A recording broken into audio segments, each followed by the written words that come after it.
Hello dear sisters and friends, this is my mask making video because I saw a really good mask, a YouTube tutorial. It's super simple and then I can't find the link again, so I'm just going to make it myself.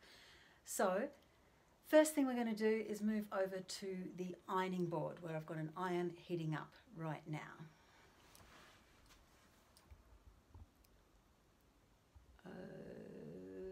Okay, right.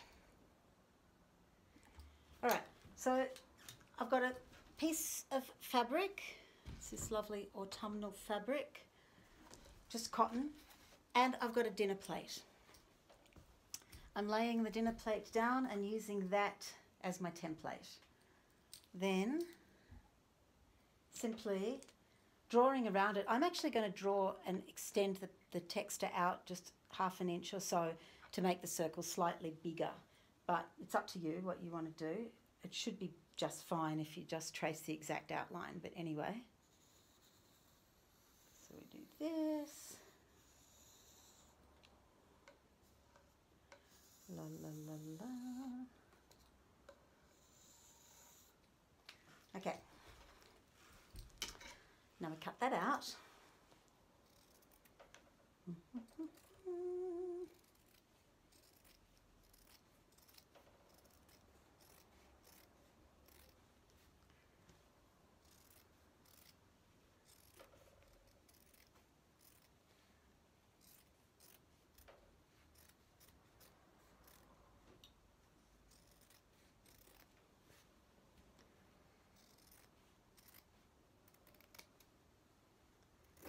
Right, now what you'll have is a nice circle of fabric. Fold it in half, right sides together. If you can see that, and give it an iron. So you've got a nice clean seam there. Then we're going to cut exactly along, this is why the ironing helps, exactly along that line. So you're making two semicircles, cutting them in half.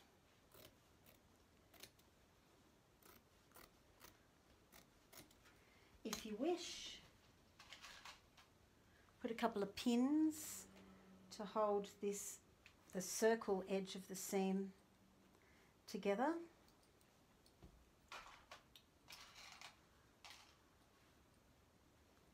Then what we're going to do is sew around this circular edge, but we're going to leave a gap of about 2 or 3 fingers wide, an inch or so wide, 2 inches wide maybe, so that, and that's going to be how the place where we turn it the right way again.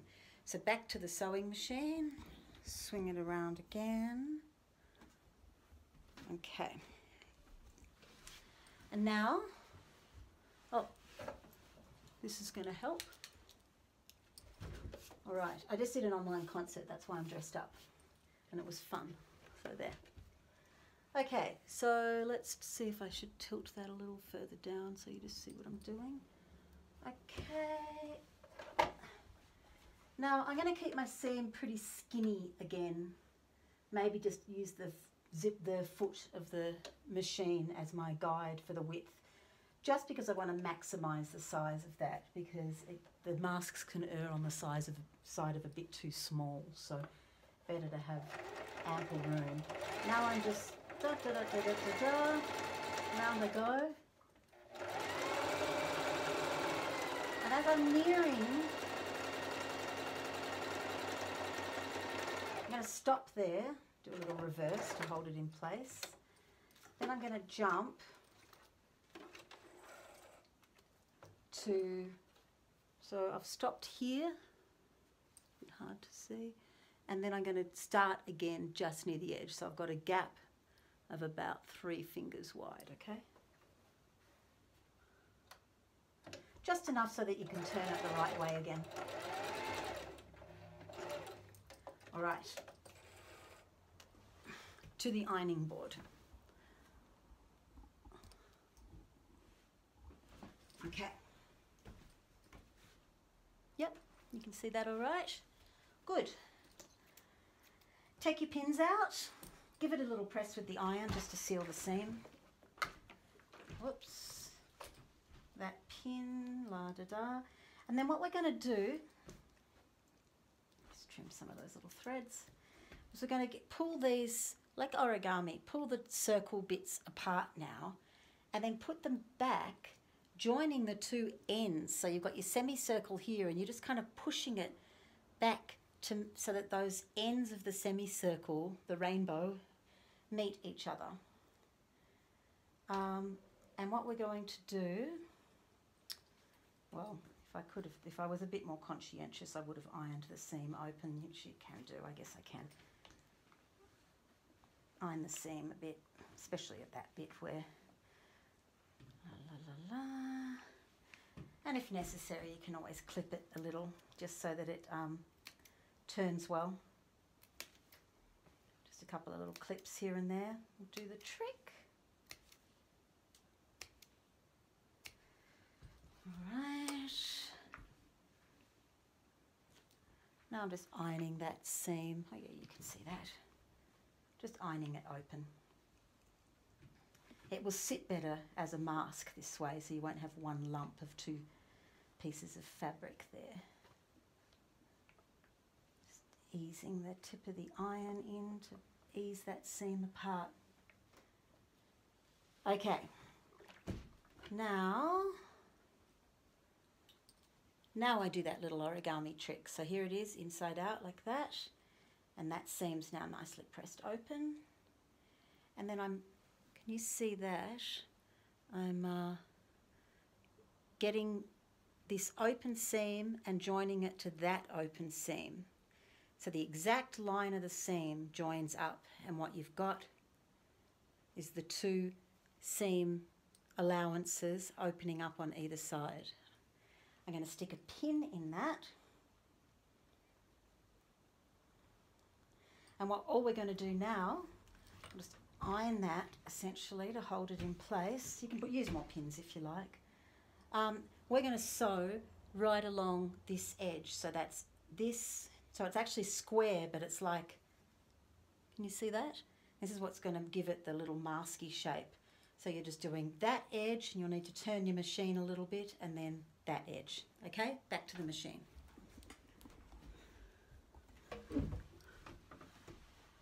Good. Alrighty. Using that same the skinnier than normal seam. We'll see how it turns out. It might be fine, a normal width seam. And here I go. Now when you get to that seam, I always find, I mean, you can stitch you know, a little tacking seam if you want, but I find it's fine to just sew over a pin if the pin is facing at right angles to the needle, not along the pin. But anyway, I'm right at the seam now, so I'll loosen the foot so I can just tilt that fabric straight again.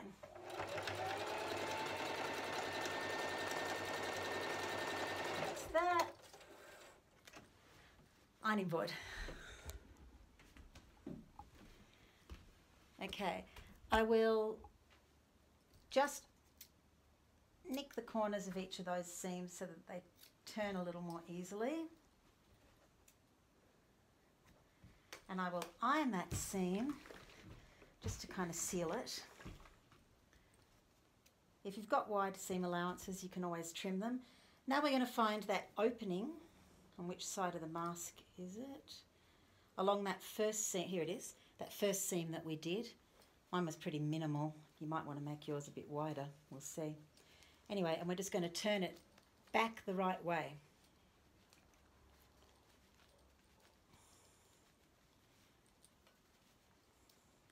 And all of this, you can see it's really not very much sewing. So if you don't want to drag your machine out, you could do it by hand really very easily. It would only take not much longer, to tell you the truth. Okay, it's now right side out. You can see with that little bit here. Oh, I could have put a light there, couldn't I? But anyway, I didn't. This little bit is the opening, and that becomes the inside. Now you just ease those seams back out.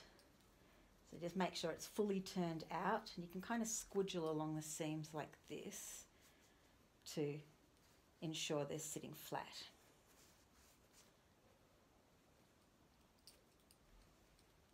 Getting that last corner out as well. Oh yeah, that's amply big enough.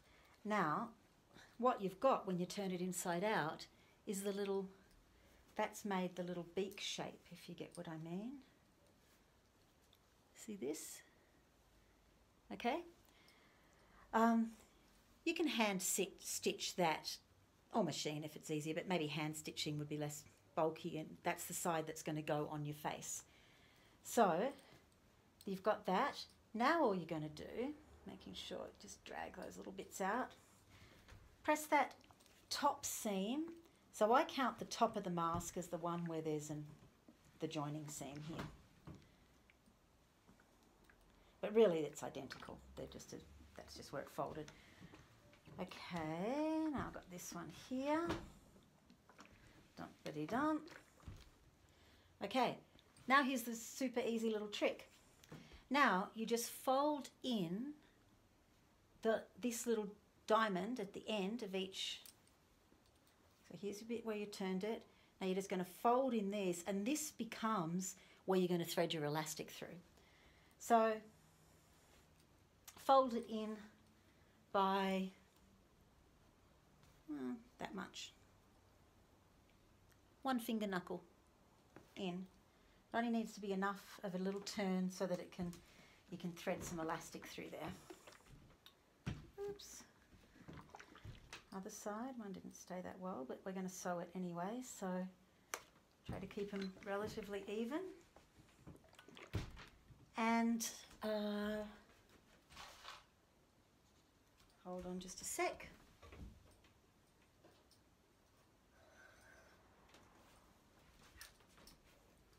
Just going to do a very quick little hand stitch in that.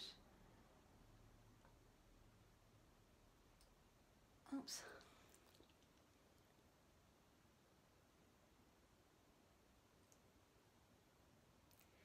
Right. Whichever way you like to hand stitch, put a double thread. I just do a little back stitch to hold it in place. I think the hand stitching works nicer with this because then you don't see a seam at the front edge of the mask. So I'm just holding that little triangle in place.